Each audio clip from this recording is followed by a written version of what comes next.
ನಮಸ್ಕಾರ ಸ್ನೇಹಿತರೆ, ಇದೀಗ ತಾನೇ ಬಂದ ಮುಖ್ಯವಾದ ಮಾಹಿತಿ. ಕಾಂಗ್ರೆಸ್ನ ಗ್ಯಾರಂಟಿ ಯೋಜನೆಗಳು 5 ವರ್ಷಗಳವರೆಗೆ ಪೂರ್ಣ ಮುಂದುವರಿಯಲಿವೆ ಎಂಬ ಮುಖ್ಯಮಂತ್ರಿಯವರ ಹೇಳಿಕೆ, ಪ್ರಧಾನಿ ಮೋದಿಯವರ ವಿರುದ್ಧ ವಾಗ್ದಾಳಿ. ಮುಖ್ಯವಾದ ಮಾಹಿತಿ ಡೀಟೇಲ್ ಆಗಿ ನೋಡೋಣ. ಅದಕ್ಕಿಂತ ಮೊದಲು ನೀವು ನಮ್ಮ ಚಾನಲ್ಗೆ ಮೊದಲು ಬಾರಿ ಭೇಟಿ ಕೊಡ್ತಾ ಇದ್ರೆ ದಯವಿಟ್ಟು ಸಬ್ಸ್ಕ್ರೈಬ್ ಬಟನ್ ಮೇಲೆ ಕ್ಲಿಕ್ ಮಾಡಿ, ಪಕ್ಕದಲ್ಲಿ ಕಾಣಿಸುವ ಗಂಟೆ ಕೂಡ ಒತ್ತಿದರೆ ಸಾಕು. ಇದೇ ರೀತಿ ರಾಜ್ಯದ ಮಾಹಿತಿಗಳು ನಿಮಗೆ ಸಿಗುತ್ತಿರುತ್ತವೆ. ವಿಡಿಯೋಗೆ ಲೈಕ್ ಮಾಡಿ, ನಿಮ್ಮ ಅನಿಸಿಕೆಗಳನ್ನು ಕಮೆಂಟ್ ಮಾಡಿ. ಹೌದು ಸ್ನೇಹಿತರೆ, ನಿನ್ನೆ ಶುಕ್ರವಾರ ಮೈಸೂರು ಜಿಲ್ಲೆಯ ಮಹಾರಾಜ್ ಕಾಲೇಜು ಮೈದಾನದಲ್ಲಿ ಆಯೋಜನೆ ಮಾಡಲಾಗಿದ್ದಂತ ರಾಜ್ಯ ಕಾಂಗ್ರೆಸ್ ಸರ್ಕಾರದ ಗ್ಯಾರಂಟಿ ಯೋಜನೆಗಳ ಫಲಾನುಭವಿಗಳ ಸಮಾವೇಶದಲ್ಲಿ ಮುಖ್ಯಮಂತ್ರಿ ಸಿದ್ದರಾಮಯ್ಯನವರು ಭಾಗವಹಿಸಿ ಮಾತನಾಡಿದ್ದು, ಕಾಂಗ್ರೆಸ್ನ ಗ್ಯಾರಂಟಿ ಯೋಜನೆಗಳು ಯಾವುದೇ ಕಾರಣಕ್ಕೂ ನಿಲ್ಲುವುದಿಲ್ಲ, 5 ವರ್ಷಗಳ ಸಂಪೂರ್ಣ ಅವಧಿಯವರೆಗೂ ಗ್ಯಾರಂಟಿ ಯೋಜನೆಗಳು ಮುಂದುವರೆಯಲಿವೆ ಎಂಬ ಹೇಳಿಕೆಯನ್ನು ಕೊಟ್ಟಿದ್ದಾರೆ. ಮತ್ತೆ ಮುಂದುವರೆದು ಮಾತನಾಡಿ, ನಾವು ಕೊಟ್ಟ ಮಾತಿನಂತೆ ಗ್ಯಾರಂಟಿ ಯೋಜನೆಗಳನ್ನ ಜಾರಿಗೆ ಮಾಡಿದ್ದೇವೆ.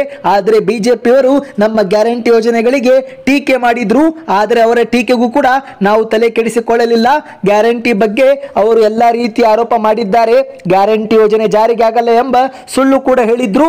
ಆದರೆ ನಾವು ಗ್ಯಾರಂಟಿಗಳನ್ನ ಜಾರಿಗೆ ಮಾಡಿ ತೋರಿಸಿದೆವು. ನಂತರ ಬಿಜೆಪಿಯವರು ಮತ್ತೊಂದು ಸುಳ್ಳನ್ನು ಹೇಳಿದ್ರು. ಗ್ಯಾರಂಟಿಗಳು ಜಾರಿಗೆ ಆದರೆ ರಾಜ್ಯ ಆರ್ಥಿಕ ದಿವಾಳಿ ಆಗುತ್ತೆ ಎಂಬ ಸುಳ್ಳನ್ನು ಹಬ್ಬಿಸಿದ್ರು.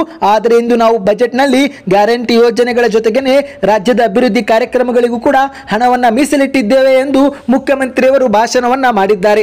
ಮತ್ತೆ ಮುಂದುವರೆದು ಮಾತನಾಡಿ, ಇಂದು ಕಾಂಗ್ರೆಸ್ನ 5 ಗ್ಯಾರಂಟಿಗಳು ಬಿಜೆಪಿಯವರ ಮನೆ ಬಾಗಿಲಿಗೂ ಕೂಡ ಮುಟ್ಟಿದೆ. ಬಿಜೆಪಿಯ ಮತದಾರರು ಕೂಡ ಕಾಂಗ್ರೆಸ್ನ ಗ್ಯಾರಂಟಿ ಯೋಜನೆಯ ಫಲಾನುಭವಿಗಳಾಗಿದ್ದಾರೆ. ಹಾಗಾಗಿ ಗ್ಯಾರಂಟಿ ಯೋಜನೆಯ ಫಲಾನುಭವಿಗಳಿಗೆ ಅವಮಾನಿಸಬೇಡಿ ಎಂದು ಮುಖ್ಯಮಂತ್ರಿಯವರು ಬಿಜೆಪಿ ನಾಯಕರ ವಿರುದ್ಧ ವಾಗ್ದಾಳಿ ಮಾಡಿದ್ದಾರೆ.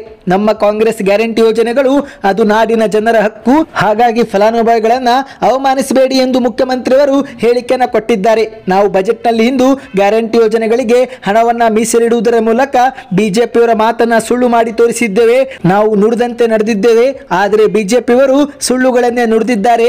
ಅಧಿಕಾರಕ್ಕೆ ಬಂದ್ರೆ ಪ್ರತಿಯೊಬ್ಬ ಭಾರತೀಯರ ಖಾತೆಗೆ 15 ಲಕ್ಷ ಹಾಕುವುದಾಗಿ ಮೋದಿ ಅವರು ಘೋಷಣೆ ಮಾಡಿದ್ರು. 15 ಲಕ್ಷ ಇರಲಿ, 15 ಪೈಸೆನಾದ್ರೂ ಯಾರಿಗಾದ್ರೂ ಹಾಕಿದ್ದಾರಾ ಎಂದು ಮುಖ್ಯಮಂತ್ರಿಯವರು ಸಭೆಯಲ್ಲಿ ಪ್ರಶ್ನೆ ಮಾಡಿದ್ದಾರೆ. ಬಿಜೆಪಿಯವರಾಗಲಿ ಅಥವಾ ಮೋದಿಯವರಾಗಲಿ ಚುನಾವಣೆಯಲ್ಲಿ ಕೊಟ್ಟ ಭರವಸೆಗಳಲ್ಲಿ ಒಂದನ್ನಾದರೂ ಈಡೇರಿಸಿದ್ದಾರಾ ಎಂದು ಮುಖ್ಯಮಂತ್ರಿಯವರು ಪ್ರಶ್ನೆ ಮಾಡಿದ್ದಾರೆ. ಇಂದು ನಮ್ಮ ಕಾಂಗ್ರೆಸ್ ಗ್ಯಾರಂಟಿ ಯೋಜನೆಗಳು ಎಲ್ಲರಿಗೂ ಕೂಡ ತಲುಪಿವೆ. ನಾವು ಗ್ಯಾರಂಟಿ ಯೋಜನೆಗಳನ್ನ ಎಲ್ಲ ಜಾತಿಯ ಬಡವರಿಗೆ, ಎಲ್ಲ ಧರ್ಮದ ಬಡವರಿಗೂ ಕೂಡ ತಲುಪಿಸಿದ್ದೇವೆ. ಬಿಜೆಪಿ ಪಕ್ಷದಲ್ಲಿರುವ ಬಡವರು ಕೂಡ ನಮ್ಮ ಗ್ಯಾರಂಟಿ ಯೋಜನೆಗಳ ಲಾಭ ಪಡೆಯುತ್ತಿದ್ದಾರೆ. ನಾವು ಯಾವುದೇ ಧರ್ಮ, ಜಾತಿ, ಪಕ್ಷ ಎಂದು ಭೇದ ಮಾಡುವುದಿಲ್ಲ.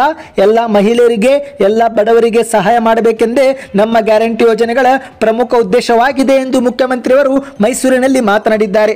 ಇವತ್ತಿಗೆ ಎಷ್ಟಾಯ್ತು ಸ್ನೇಹಿತರೆ, ನೀವು ಕೂಡ ಏನಾದರೂ ಕಾಂಗ್ರೆಸ್ ಗ್ಯಾರಂಟಿ ಯೋಜನೆಯ ಫಲಾನುಭವಿಗಳಾಗಿದ್ದರೆ ಯಾವ ಗ್ಯಾರಂಟಿ ಯೋಜನೆ ಲಾಭ ನೀವು ಪಡೀತಾ ಇದ್ದೀರಾ ಕಮೆಂಟ್ ಮಾಡಿ. ಇದರಿಂದ ಒಂದು ಉತ್ತಮ ಫೀಡ್ಬ್ಯಾಕ್ ಸಿಗುತ್ತೆ.